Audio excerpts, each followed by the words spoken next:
प्यारे विद्यार्थियों, आप में से कई विद्यार्थियों का ऑनलाइन और ऑफलाइन दोनों जगह पे ये क्वेश्चन रहा है कि सर 11th और 12th के सिलेबस में देरी क्यों हो रही है। 11th और 12th का सिलेबस बता दिया जाए तो मैं आपको बताऊं, जैसे 9th 10th का जो सिलेबस है ये थोड़ा सा छोटा प्रारूप है, लेकिन 11th 12th में थोड़ा सा लंबा प्रारूप है। 11th 12th का सिलेबस जो है थोड़ा सा हम लोग डिटेल बताने के विचार में थे, इस वजह से थोड़ी सी देरी हुई है। और इसको आप देखिए, और ये जो सिलेबस आपको बताया जा रहा है, लिखा जा रहा है, ये बोर्ड के दृष्टि से भी और आगे के कंपटीशन के एग्जाम के लिए भी, मतलब हर तरह से जो बहुत ही इंपॉर्टेंट टॉपिक है, इंपॉर्टेंट लेसन है, उसी को इस टेस्ट में रखा गया है। और आपको तो बहुत पहले से बताया गया है ना कि इस टेस्ट का मुख्य उद्देश्य ये है कि आपकी शिक्षा को और बेहतरीन किया जा सके, तो उसी को ध्यान में रख करके ये आपको सिलेबस दिया जा रहा है। तो चलिए देखते हैं कि 11th की केमिस्ट्री का सिलेबस क्या है जो कि इस प्रतियोगी परीक्षा में पूछा जाएगा। तो केमिस्ट्री की अगर हम बात करें 11th के लिए, तो सबसे पहली टॉपिक जो रखी गई है परमाणु की संरचना। आप जानते हैं कि अगर आप केमिस्ट्री के स्टूडेंट हैं तो परमाणु की संरचना लेसन की क्या भूमिका है, इसकी क्या जरूरत है, ये आपको पता होना चाहिए। परमाणु की संरचना कक्षा 11 का दूसरा लेसन है केमिस्ट्री का और बहुत ही इंपॉर्टेंट है। इसी लेसन में आपको जो है आप बाउ का रूल, हुंड का रूल, पाउली का अपवर्जन रूल, मतलब सारी चीज, क्वांटम संख्या, बहुत कुछ है यहाँ से सिखाई जाती है, यहाँ से तमाम चीजें आपको मिल जाती हैं। अगर हम क्वांटम संख्या की बात करें तो क्वांटम संख्या जो है ये 4 प्रकार की होती है। मुख्य क्वांटम संख्या, दिगंशी क्वांटम संख्या और चुंबकीय क्वांटम संख्या और स्पिन क्वांटम संख्या। ये भी आप जानते हैं कि ये चारों टॉपिक जो है काफी इंपॉर्टेंट है। और इस तरीके से यहाँ से इलेक्ट्रॉनिक विन्यास जो आफबाउ रूल पर बताया गया है वो काफी इंपॉर्टेंट है। हुंड का रूल क्या है आप जानते हैं ना, वैज्ञानिक हुंड ने ही कहा है कि किसी भी ऑर्बिटल में जब इलेक्ट्रॉन भरा जाता है तो पहले जो है हर ऑर्बिटल में एक एक इलेक्ट्रॉन रख दिया जाता है और उसके बाद अगर इलेक्ट्रॉन बचता है तब युग्मन होता है। तो ये सारी बातें जो कि आप इस लेसन में यहां से जान पाएंगे। तो परमाणु की संरचना बहुत इंपॉर्टेंट टॉपिक है। यहीं पर जो है आपको थॉमसन का, रदरफोर्ड का, फिर बोहर का, फिर आगे चल के श्रोडिंगर का परमाणु मॉडल मिलता है जो कि लोग परमाणु की संरचना के बारे में स्पष्ट बताने का प्रयास करते हैं। इसके बाद अगर हम दूसरे टॉपिक की बात करें जो कि अपने आप में एक अच्छी सी टॉपिक है, 11th के थर्ड लेसन की टॉपिक को रखा गया है, तत्वों का वर्गीकरण और गुणधर्मों में आवर्तिता। तत्वों का वर्गीकरण और गुणधर्मों में आवर्तिता। अच्छा, वर्गीकरण की बात करें तो तत्वों को वर्गीकृत करने की क्या जरूरत पड़ गई, तत्वों को वर्गीकृत क्यों किया गया, तो आपको मैं ये बता दूं कि शुरू में जब बहुत कम तत्व थे तो इनके गुणों के बारे में याद रखना या जानना आसान काम था, लेकिन जैसे जैसे जैसे जैसे तत्वों की खोज हुई, तत्वों की संख्या बढ़ती गई, उनके बारे में पढ़ना, याद रखना बहुत मुश्किल हो गया। तो अब यहाँ जरूरत हो गई कि ग्रुप बना दिया जाए कि जो एक टाइप के तत्व हैं जिनके गुण एक जैसे मिल रहे हैं उनको क्या कर दिया जाए, एक साथ रख दिया जाए, और जिनके गुण अलग टाइप के हैं उनको अलग रख दिया जाए। मैं आपको बता दूं कि अभी हम बात कर रहे थे कि तत्वों का वर्गीकरण और गुणधर्मों में आवर्तिता। वो जो आवर्तिता है वो कैसे क्या होती है, तो यहाँ पे आपको ना विद्युत ऋणात्मकता और आयनन एंथैल्पी और परमाणु त्रिज्या, तमाम टॉपिक है जो कि इंपॉर्टेंट है। यहाँ से ऑप्शनल क्वेश्चन भी बनता रहता है, तो इन चीजों को थोड़ा सा अच्छे से पढ़ के आप रखिएगा। और फिर अगर हम बात करें अगली टॉपिक की, तो रासायनिक आबंधन तथा आणविक संरचना। रासायनिक आबंधन का मतलब जब दो परमाणुओं के बीच में जो बांड बन रहा है वो कितनी प्रकार का होता है, तो आप जानते हैं ना कि यहाँ जो है सहसंयोजी आबंध होता है, फिर आयनिक आबंध होता है, और फिर जो है यहाँ पे आयनिक आबंध और उपसंयोजी आबंध होता है। तो तमाम प्रकार के आबंध हैं, तो उन आबंधों के बारे में थोड़ा सा पढ़िएगा।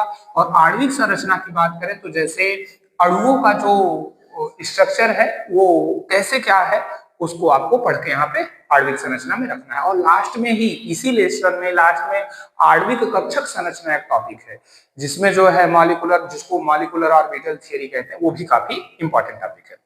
इसके बाद अगली टॉपिक पे आते हैं ऊष्मागतिकी थर्मोडायनामिक्स। इसमें जो है ऊष्मागतिकी में आप जानते हैं ना, ऊष्मागतिकी के 3 नियम हैं, प्रथम, द्वितीय, तृतीय।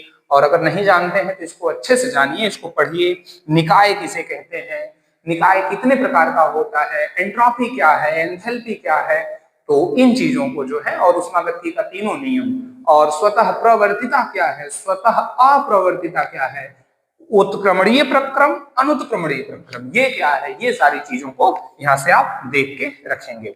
इसके बाद अगर हम बात करें ना, अब तक मैं आपको जो बताया एक बार फिर से सुन लीजिए। परमाणु संरचना, तत्वों का वर्गीकरण और गुणधर्मों में आवर्तिता, फिर रासायनिक आबंध तथा आणविक संरचना, फिर ऊष्मागतिकी, ये चारों जो लेसन है ये इनऑर्गेनिक का है। ठीक है, ऑर्गेनिक के भी 2 लेसन रखे हुए हैं जो कि बहुत ही इंपॉर्टेंट लेसन है। कार्बनिक रसायन, कुछ मूलभूत सिद्धांत एवं तकनीकें, कुछ यहाँ बेसिक बात होगी और कुछ तकनीक की भी बात की जाएगी।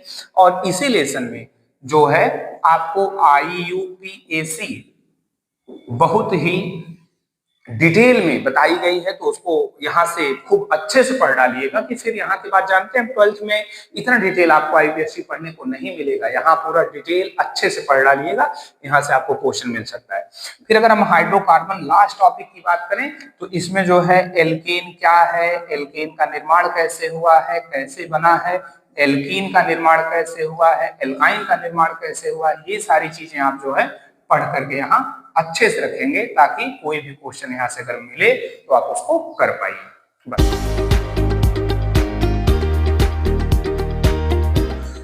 तो चलिए बच्चों, अब देखते हैं कि 11 भौतिक विज्ञान में किन किन अध्यायों से प्रश्न आएंगे। तो जो हमारा पहला अध्याय चालू होता है वो है सदिश विश्लेषण। और इसमें देखेंगे तो कई टॉपिक आता है। जो सबसे पहला टॉपिक तो वही आता है कि सदिश राशियां होती हैं और अदिश राशियां होती हैं। ये अच्छी तरीके से तैयार कर लीजिएगा कि कौन कौन सी राशियां सदिश होती हैं और कौन कौन सी राशियां अदिश होती हैं। हो सकता है वहां से प्रश्न आए कि आपको पहचानने के लिए दे दे कि सदिश राशि पहचानिए या अदिश राशि पहचानिए, और आपको वहां पे क्या मिले, 4 विकल्प मिले।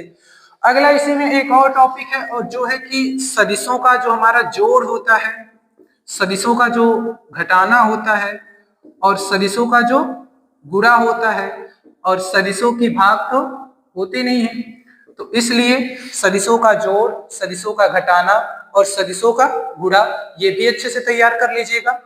वहीं अगले चैप्टर की बात करें तो वो है हमारी प्रक्षेप गति, जिसको हम क्या कहते हैं, प्रोजेक्टाइल मोशन।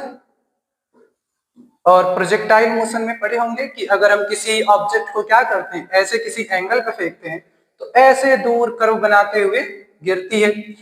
तो इसमें भी कई फार्मूले हैं कि मैक्सिमम कब होगा, मैक्सिमम ऊंचाई कब होगी, किस एंगल पे फेंकेंगे तो ज्यादा दूर गिरेगा, और इसके फार्मूला बेस भी सवाल है कि अगर इतना कोण पे इतना वेग से फेंकते हैं तो कितना दूर जाके गिरेगा।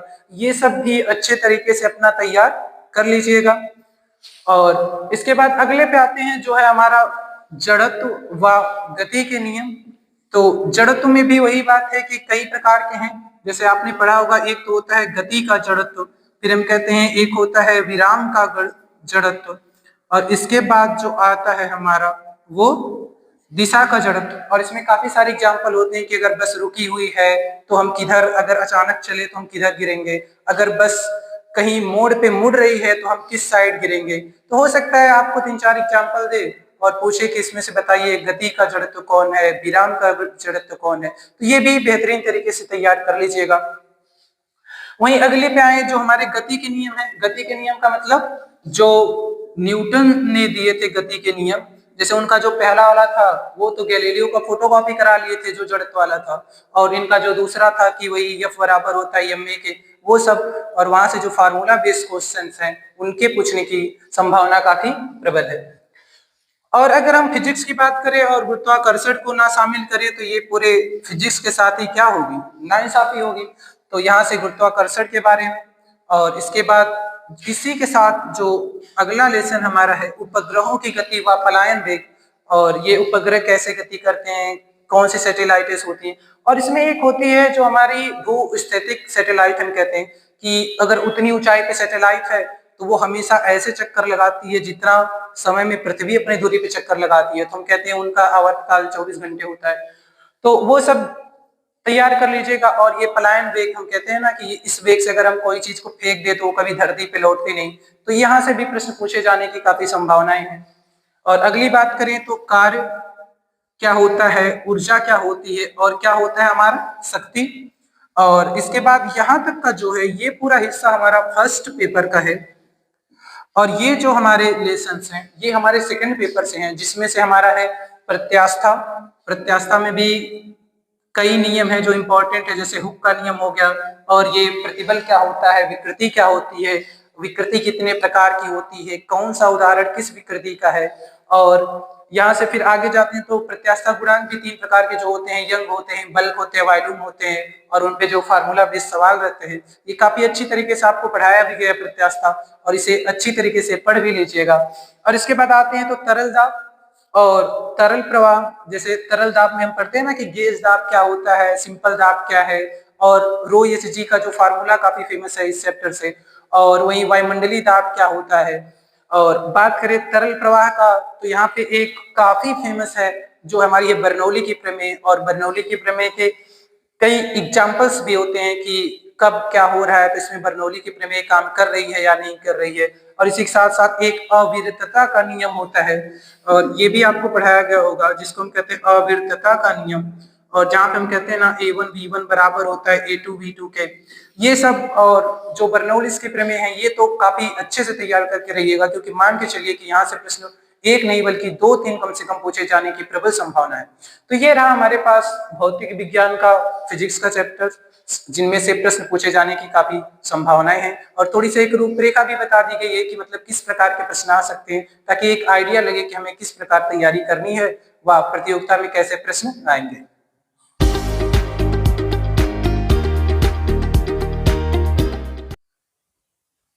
चलिए, तो अब हम कक्षा 11 के जीव विज्ञान के सिलेबस की बात करेंगे। आइए देखते हैं। बायोलॉजी की बात करनी है कक्षा 11 के लिए। तो सबसे पहली जो यूनिट है, पहली बात तो मैं आपको बता दूं, इसमें जो है 3 यूनिट को रखा गया है जो कि काफी इंपॉर्टेंट यूनिट है। जीव जगत में विविधता और कोशिका संरचना एवं कार्य और मानव शरीर विज्ञान, ये 3 यूनिट रखी गई है। इस पहली वाली यूनिट में कई लेसन है, चार लेसन है। इस 4 में से सिर्फ 3 लेसन रखा गया है। जीव जगत क्या है आप ये जानिएगा, जीव जगत को अच्छे से पढ़ लीजिएगा, वनस्पति जगत को पढ़ेंगे और फिर प्राणी जगत को, ये पढ़ के आएंगे। और कोशिका वाले टॉपिक बहुत ही इंपॉर्टेंट है, जो कि जीवन की इकाई भी कोशिका है, तो ये। और जैव अणु, ये तो केमिस्ट्री की टॉपिक है। जैव अणु के लिए तो आप इंटर की केमिस्ट्री की जो बात है लास्ट लेसन की, वहां से भी कुछ हेल्प मिल सकता है आपको, लेकिन ठीक है, ये जो आपके सिलेबस में है वही जैव अणु पढ़िएगा। कोशिका चक्र और कोशिका विभाजन भी पढ़ के रखेंगे इस यूनिट में। और अगर मैं बात करूं मानव शरीर की, तो मानव शरीर में जो है श्वसन और गैसों का विनिमय माने आदान प्रदान होता है। कहीं कोई चीज देना, वहां से वापस कुछ लेना, मतलब विनिमय। तो गैसों का विनिमय कैसे हो रहा है, जैसे O2 और CO2 दो गैस है ना, तो हमारे शरीर में जब हम गैसों को जब हम एब्जॉर्ब करते हैं और O2 को रिलीज करते हैं, तो ये जो विनिमय हो रहा है ये किस तरीके से होता है, गैसों का विनिमय। और शरीर द्रव तथा परिसंचरण, ये यहाँ से पढ़ना है कि परिसंचरण क्या है, कैसे होता है, परिसंचरण परिसंचरण किस तरीके से होता है, ये आप देखेंगे यहाँ से। तो ध्यान रखिएगा, बायो की 3 यूनिट है। तीनों यूनिट से आपको यहाँ से 3 लेसन और 2 लेसन, 3 3 6 2 8 लेसन अच्छे से पढ़ना है। इन्हीं टॉपिकों में से आपको क्वेश्चन मिल जाएंगे बस।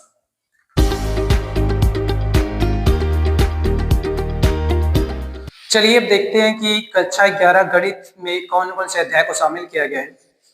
तो जो हमारा स्टार्टिंग होगा वो समुच्चय, और इसमें समुच्चयों के कई प्रकार रहते हैं। रिक्त समुच्चय क्या होता है ये सब डिटेल से पढ़ लीजिएगा, क्योंकि उसमें पूछ सकता है कि एग्जाम्पल देके कि पहचानिए इसमें से कौन सा समुच्चय है, कौन सा समुच्चय नहीं है। इसके बाद आए तो संबंध एवं फलन, और उसके नीचे जो हमारा है त्रिकोणमितीय फलन, इसमें भी प्रश्न पूछने की काफी संभावना है, और ये काफी इंटरेस्टिंग लेसन भी रहता है। और इसके बाद आए तो समृद्ध संख्याएं, और इसी के साथ ही साथ जो हमारे हैं द्विघात समीकरण, और नीचे आए तो क्रमचय और संचय के जो होते हैं। और इसके बाद जो अंतिम बात करते हैं हम तो सरल रेखा की। तो ये सभी जो हमारे लेसन्स हैं ये हमारे 11 मैथ के हैं, इनसे बढ़िया से पढ़ लीजिएगा। और खास करके ये जो हमारे त्रिकोणमितीय फलन हो गए और क्रमचय संचय हो गए, इनसे काफी अच्छे अच्छे सवाल मिलते हैं और जो ऑप्शनल बनाने लायक होते हैं, तो यहाँ से काफी ज्यादा पूछे जाने की संभावना है।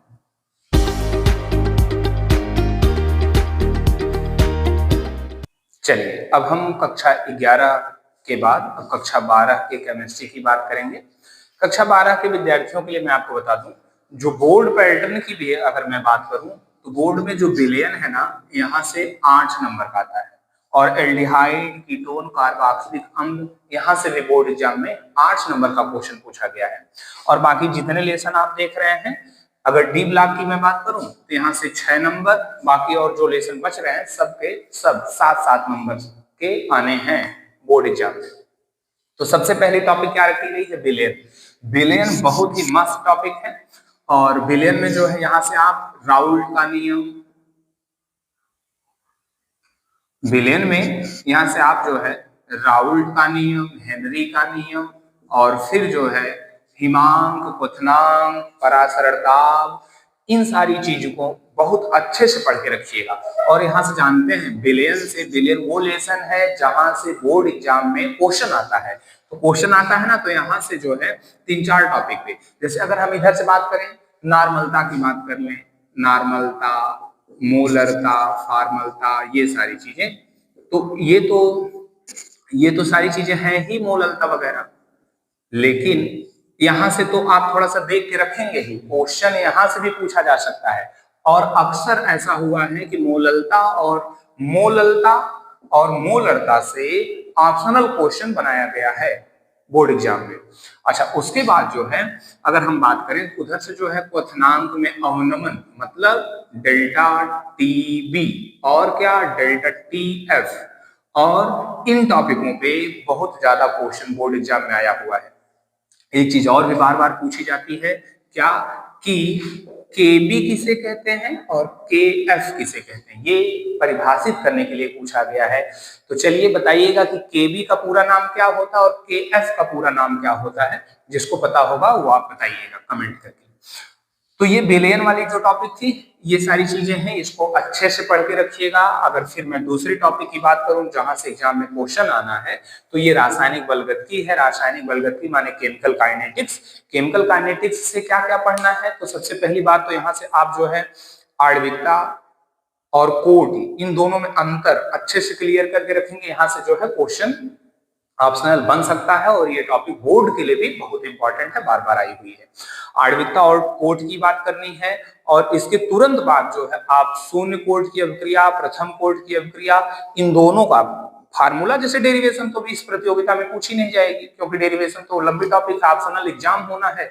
तो लेकिन यहाँ से ऑप्शनल बन सकता है किस टॉपिक से, जैसे आपको परिभाषा पता होना चाहिए, आपको कुछ बहुत ज्यादा तो नहीं लेकिन कुछ पता हो कि यह रिएक्शन किस कोटि का है, ये सारी चीज आप थोड़ा सा पता करके रखेंगे। तो यहाँ से आणविकता, कोटि और प्रथम कोट की अभिक्रिया, शून्य कोट की अभिक्रिया, द्वितीय कोट की अभिक्रिया, तृतीय कोट की अभिक्रिया, फार्मूला तो पता ही रखिएगा आप लोग।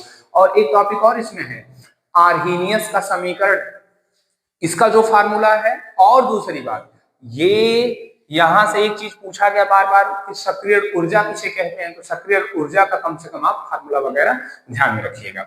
इसके बाद हम आते हैं डी और एफ ब्लॉक के तत्व पर। तो यहाँ डी और एफ ब्लॉक तत्व क्या है, डी और एफ ब्लॉक के तत्व कौन है, किसको कहा जाता है, और डी ब्लॉक के कुछ भौतिक गुण है, उसमें बाएं से दाएं जाने पर, किसी आवर्त में बाएं से दाएं जाने पर क्या परिवर्तन होता है, परमाणु त्रिज्या में क्या परिवर्तन होता है, एंथैल्पी में क्या परिवर्तन होता है, और जो चुंबकीय गुण है और उत्प्रेरकीय गुण है, रंगीन आयन बनाने की जो क्वालिटी है, उन चीजों को थोड़ा सा देख के रखिएगा। यह ब्लॉक से एक टॉपिक और भी बहुत इंपॉर्टेंट है, लेंथेनाइड संकुचन। लेंथेनाइड संकुचन क्या है, किसे कहते हैं, तो उसको देख के रखिएगा। उप सहसंयोजन यौगिक पर आते हैं। उप सहसंयोजन यौगिक में बोर्ड के दृष्टि से दो टॉपिक तो बार बार पूछी गई है, वर्नर का सिद्धांत और वैलेंस बॉन्ड थ्योरी, वीवीटी। ये तो अक्सर ये दोनों टॉपिक जो बोर्ड एग्जाम में पूछी गई है।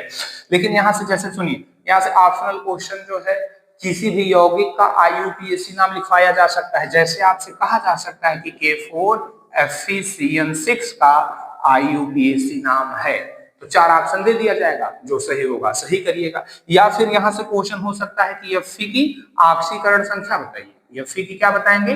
आक्सीकरण संख्या। या फिर आप यहाँ से एफ की समन्वय संख्या बताएंगे। तो इस तरीके से यहाँ से क्वेश्चन बन सकता है। और कौन लिगेंड एक दंतुर है, कौन दो दंतुर है, ये जानना आपको बहुत जरूरी है। इन चीजों को आप ध्यान रखिएगा। इस लेसन को भी आप अच्छे से पूरा पढ़ के रखेंगे कंप्लीट। इसके बाद आएंगे टॉपिक है अल्कोहल, फिनॉल, ईथर। अल्कोहल किसे कहते हैं, फिनॉल किसे कहते हैं, ईथर किसे कहते हैं? तो बहुत मामूली अंतर होता है। अगर R से OH जुड़ जाए तो अल्कोहल, और किसी बेंजीन रिंग से, ध्यान दीजिएगा, अगर किसी बेंजीन रिंग से जो है कहीं OH जुड़ गया तो क्या हो गया? फिनॉल। और अगर कोई एल्किल ग्रुप है या कोई हाइड्रोकार्बन है, हाइड्रोकार्बन से हाइड्रोजन को हटा करके अल्कोक्सी ग्रुप जोड़ दिया गया तो वो क्या हो जाएगा? ईथर। तो अल्कोहल, फिनॉल, ईथर से जो कुछ नेमिंग रिएक्शन है, जो इंपॉर्टेंट टॉपिक है, उनको ऑप्शनल में कन्वर्ट किया जा सकता है। जैसे बार बार पूछा गया प्राथमिक, द्वितीयक, तृतीयक अल्कोहल कौन है, उन चीजों को आप देख के अच्छे से रखेंगे। और आप जानते हैं कि यहां से विलयन से लेके उपसर्ग संयोजन यौगिक तक जो टॉपिक थी, ये आप जानते हैं ना कि फर्स्ट पेपर है। ये जो है फर्स्ट पेपर है। यहां से ये 3 टॉपिक सेकंड पेपर के रखे गए हैं। तो इन तीनों टॉपिकों में से जो एल्डिहाइड, कीटोन, कार्बोक्सिलिक अम्ल है, ये 8 नंबर का बड़ा महंगा लेसन है, बहुत ही इंपॉर्टेंट लेसन है। तो एल्डिहाइड क्या है?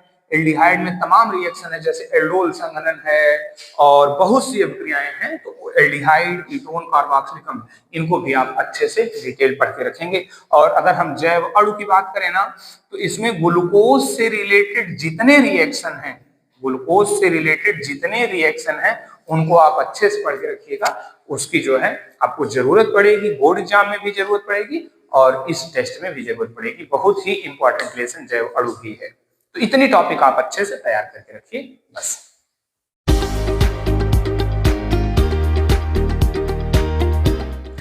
तो आइए अब देखते हैं कि कक्षा 12 भौतिकी में किन किन अध्यायों को शामिल किया गया है। तो जो पहला अध्याय इसमें शामिल है वो है हमारा वैद्युत आवेश तथा वैद्युत क्षेत्र।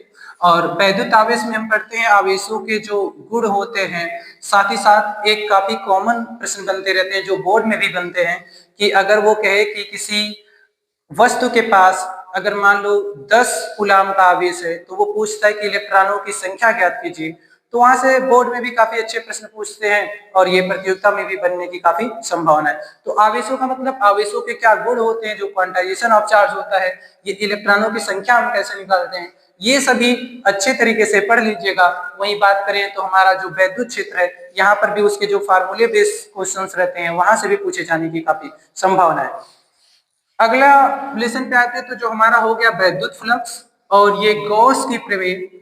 और गॉस के प्रमेय में देखेंगे तो कई सारी कंडीशंस होती हैं कि किसके लिए क्या होगा, किसके लिए क्या होगा, और वहां पर भी फार्मूला बेस्ड क्वेश्चंस बनते हैं जो बोर्ड में भी पूछते हैं और जाहिर सी बात है यहाँ भी पूछे जाने की काफी प्रबल संभावना है। आगे बात करें तो स्थिर विभव और वैद्युत धारिता। तो ये जो हमारा विभव होता है, विभवांतर होता है, यहाँ से प्रश्न। और जो वैद्युत धारिता होता है, वैद्युत धारिता में बहुत ज्यादा कॉम्प्लेक्स जो स्ट्रक्चर रहता है वहां से प्रश्न नहीं उठाया जाएगा। मतलब ठीक ठाक नॉर्मल से लेके जो मॉडरेट तक रहता है, जो हमारी चेन बनी रहती है धारिता की, और हमको सॉल्व करना रहता है कि ये समांतर जुड़ी है तो क्या होगा क्या नहीं होगा। और साथ ही साथ इनके जो फार्मूले रहते हैं वो भी याद कर लीजिएगा।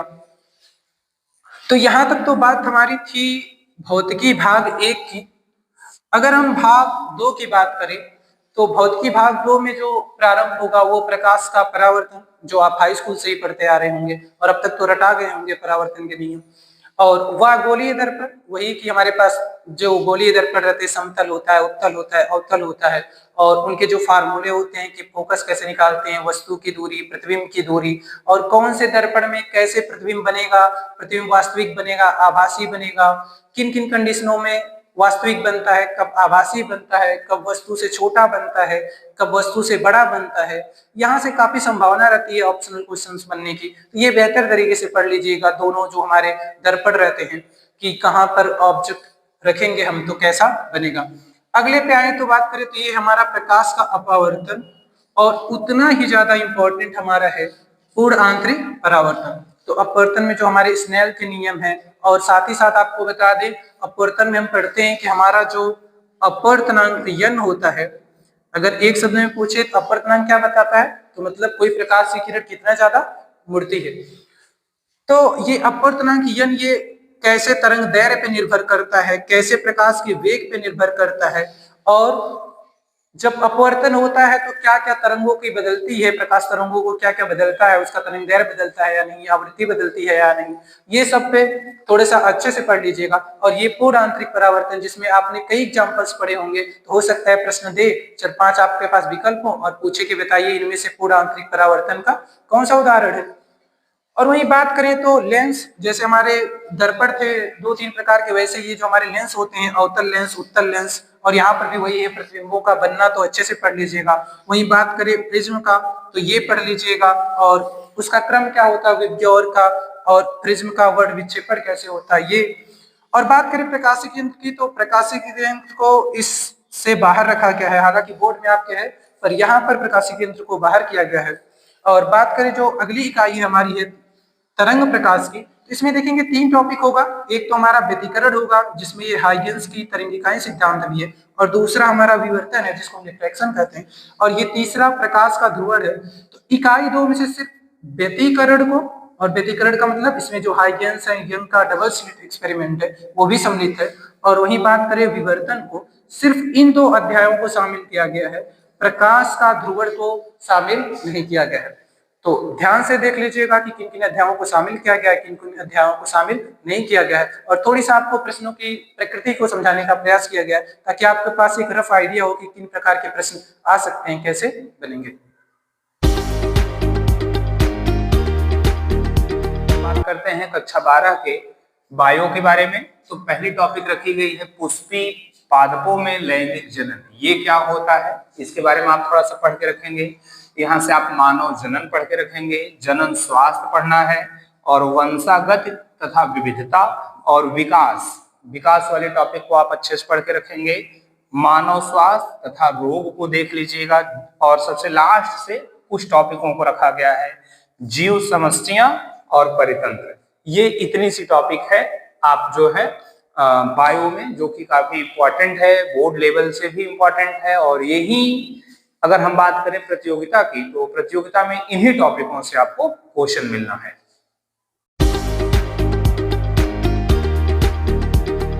तो आइए देखते हैं कि हमने कक्षा 12 गणित में किन किन अध्यायों को शामिल किया है। तो जो पहला अध्याय है वो है हमारा प्रतिलोम त्रिकोणमितीय फलन।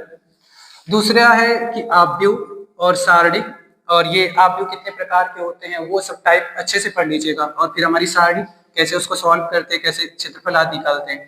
और इसकी बात करें तो अवकलन व अवकलन के अनुप्रयोग, ये दोनों अलग अलग चैप्टर्स हैं, एक अवकलन व अवकलन के अनुप्रयोग, और उसी प्रकार से जो हमारा समाकलन है वह समाकलन के अनुप्रयोग। तो हमारा प्रतिलोम त्रिकोणमितीय फलन हो गया, और इसके बाद ये सारणिक आव्यूह, और फिर अवकलन और उसके अनुप्रयोग, उसी प्रकार समाकलन और उसके अनुप्रयोग। तो ये रहा हमारा कक्षा 12 गणित का सिलेबस।